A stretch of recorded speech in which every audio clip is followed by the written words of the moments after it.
Hey, what's up, everybody? It's Jerryniesman of the Niesman team at Keller Williams Realty here in Southwest Florida for your weekly market update in 1 minute or less. Or else. Or else what? I don't know.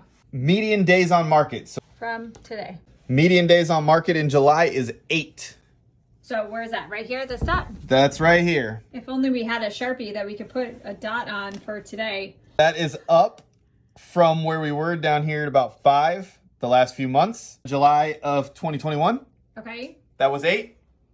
And you can see from January 2021 all the way up here, almost 30.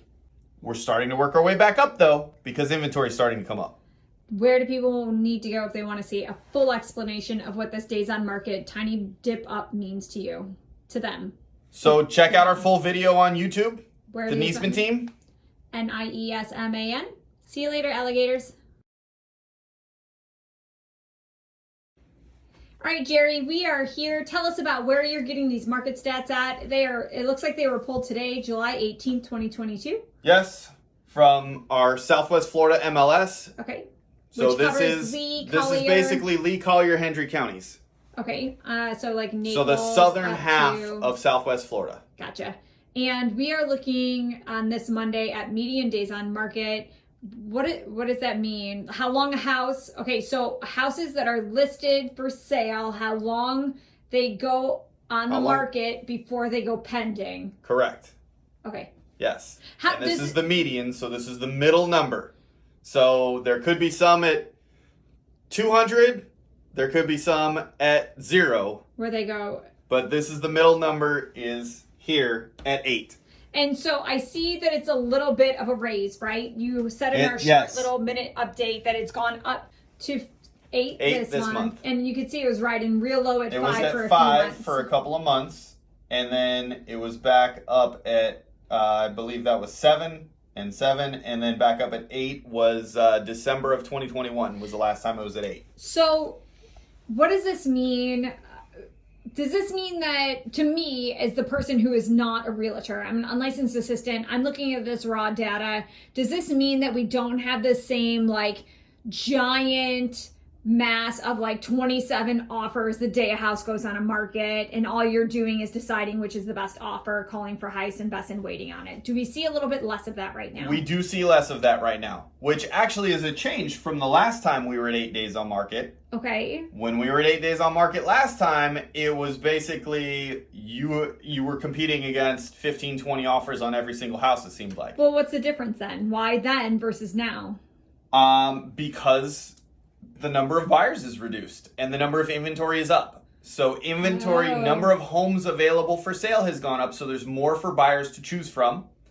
And a lot of buyers that were in the market back in December, January, and February and March are out of the market now, either because they got one or because they, quite frankly, can't afford to buy one now between the price increases and the interest rate increases.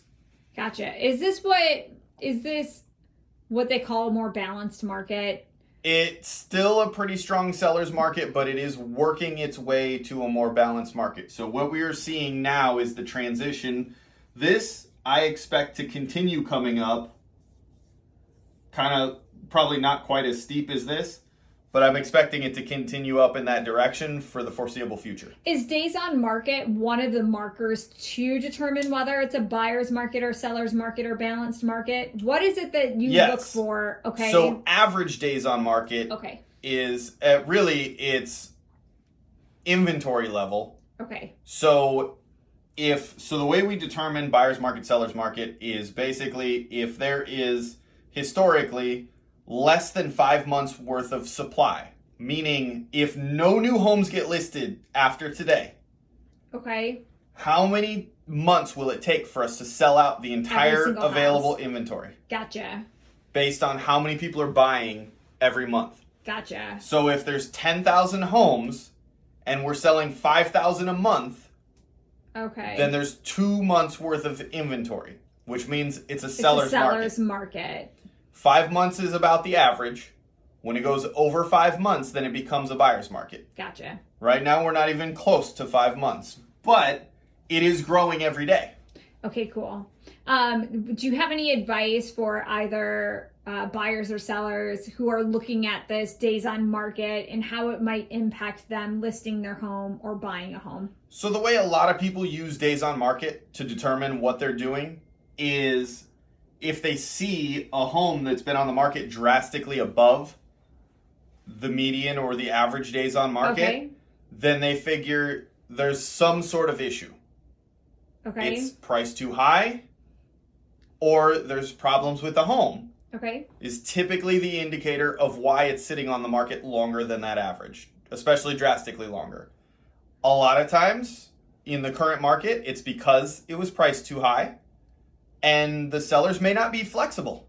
They may not be willing to negotiate. They probably had offers.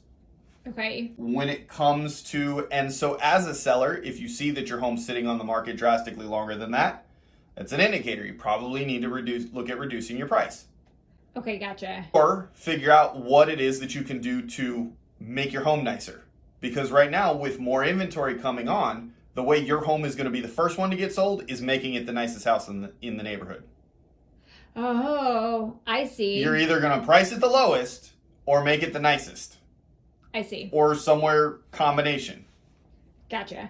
Is it still important to be hosting and doing open houses? Absolutely. Okay. All right. Yeah, So you still encourage people to open up their homes and allow people to walk through it and get an opportunity to see it. I know that the best way for people to fall in love with a home is to see it, feel it, touch it, imagine themselves living in it. Okay, cool. So, yes, we sell tons of homes remotely, but those people are not as emotionally attached to that home typically as they are. And that's what you want as a seller. You want the new buyer to get emotionally attached to your home. Well, correct me if I'm wrong, but I feel like we're coming off of 2.5 years of heavy virtual selling because a result of COVID. Yes. And now more than ever, we need to say, when we can, let's do it in person. Let's go back to seeing it, touching it, smelling it, making it readily available. Yeah, I mean, open to the public. Virtual is fantastic. And if people are able and willing and ready to do it virtually, let's do it virtually. But make your home available. Make it feel welcoming. Sure. Those homes are going to be the ones that sell the fastest. The ones where the people feel comfortable coming in, that they feel welcome, they feel like it could be their home. Awesome. We have, we're going to wrap it up here. Do you have anything else you want to add?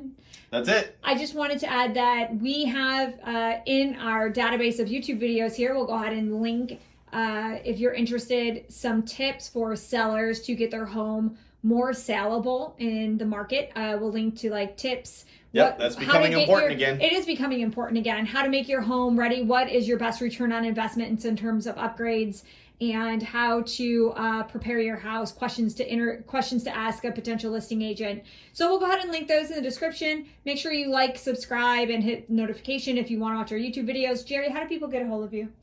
You can call or text me at 239-201-9583. Email me at jerryniesman@gmail.com. Find us on our website, realpeople-realestate.com. Facebook, Instagram, YouTube, TikTok. Where's your dog today? Where's your mascot?